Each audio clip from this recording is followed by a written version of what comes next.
Oh hey, I didn't see you there. What's up, guys? So listen, today we're gonna do a slight modification to my normal batch sparging process. Recently I was having a little back and forth with Denny Conn, who is the guy that I learned how to do this type of brewing from back in 2005. And he says he does not add mash out water anymore. What he does is he just sort of front loads the mash water amount with the water that he would have been adding for a mash out. So I thought, hey, I'll give that a try.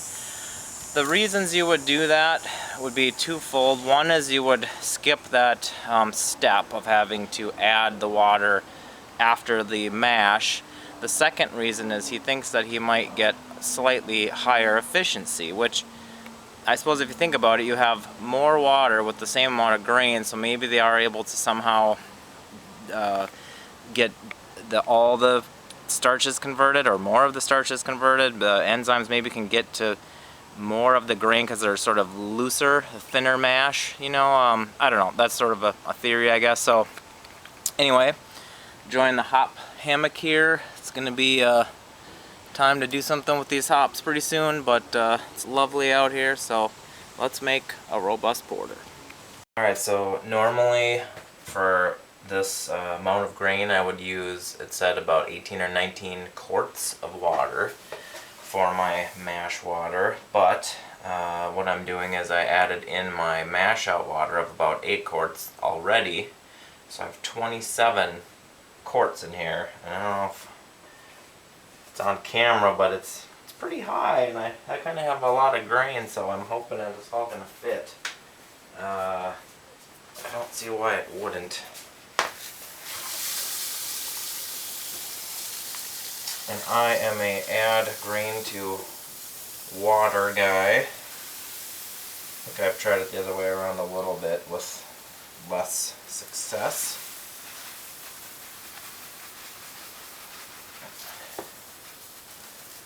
I just pour it in, and then I get to the stirring. It's a little more grain than I usually use.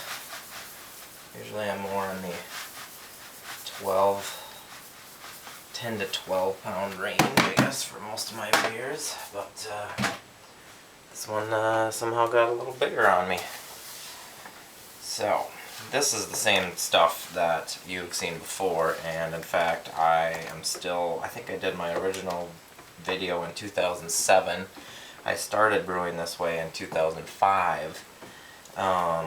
It's 2014, and I basically do it about the same way with just some, I don't know, minor tweaks here and there. Like I did the one video on brewing a higher gravity beer, doing another sparge. I think I've also talked about boiling down the extra over collection of wort on a stove top separate from your boil kettle. So I'm going to shut this camera off and get my temperature dialed in and get back to you.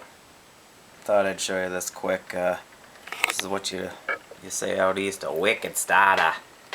I had another one of these quart jars, and then you can see, like, I've got almost a full finger height of you know, mostly pure yeast, and then I just made this starter last night, so it's just the yeastiest, creamy, milkiest, whitey thing you could ever see.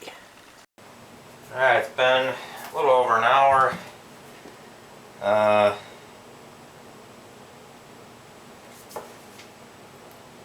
Oh my gosh.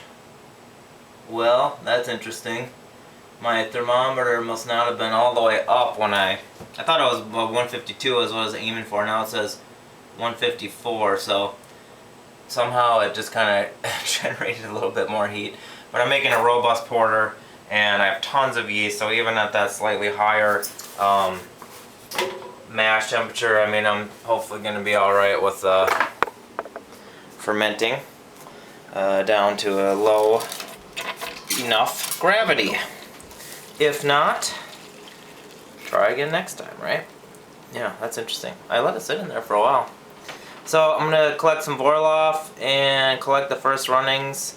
And what will be interesting to see is how much volume I get, since I am not adding mash out water right now, which is usually what I would be doing. So, alright, got to get serious here. So it's running out. It's 19 bricks, so it's nice and thick. And kind of see here, it's starting to go down. Here's my grains right here. And I tilt it like this, which is, you know, no great invention, but then it runs it down to the, the spigot side. And let's see, normally at this point I would probably get about, three and a half gallons. Well, actually no, I would get more than that because I would have already added the mash out water. So I probably will get about the same volume, it's just that I didn't add the mash out water. So this is a pretty typical result at this point. I got notches on this stick, so I have 1, 2, 3, 4, about 4.5 gallons. So if I add 3 more gallons, I'll get about 7.5 gallons, and then what I'll probably do, since this is higher gravity beer, is boil some on the stove top to reduce volume, hopefully end up with about 5 gallons. Alright, so here goes the other interesting part of this. I've not done this exactly before. So this is still at, 154 degrees, let's say. So to get it up to about 168, this water in here is about 185, 183, which is just sort of a guess. It's kind of how I always do my sparge water, though. I know what my temperature is when I'm running out the first runnings, and then I just sort of guess at what the sparge water would need to be to get it up to around 168. Try not to go over that too much. If I do go over, I'll throw some ice in quickly. So I'm just going to do an initial stir, and then do this. This thermometer is more accurate than the digital ones I have, but of course it takes a couple minutes. So I do have this one that's within a few degrees, so this will give me an initial close thing here. Let's see what we're getting here. Alright, well, we'll be alright. We're around 163, 164-ish according to this. I'll see what this one says. So, that's close to 168, which is good. Probably could have had the water a couple of degrees warmer. What I'll do is just maybe let this one here rise up to the full accurate temperature and see what it says, and we'll do the second runnings and hopefully end up with 7.5 gallons or so when it's all done. So it did get up to about 163 in there after I had the water, which is fine. And now I've got 1, 2, 3, 4, 5, 6, 7, about 7.25 gallons in here.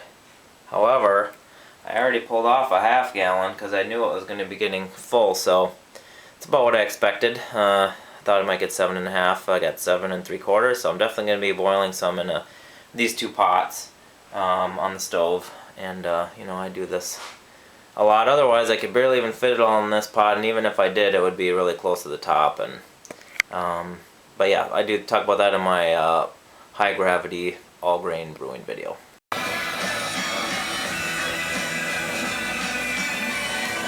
Fogging. Nice sunny boil.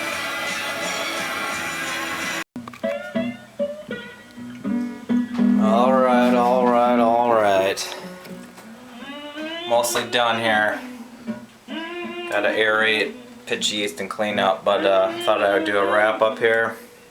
This focus is not gonna work, but it's about at 14.5 pounds of grain, and it's about 1074, which I'm totally happy with.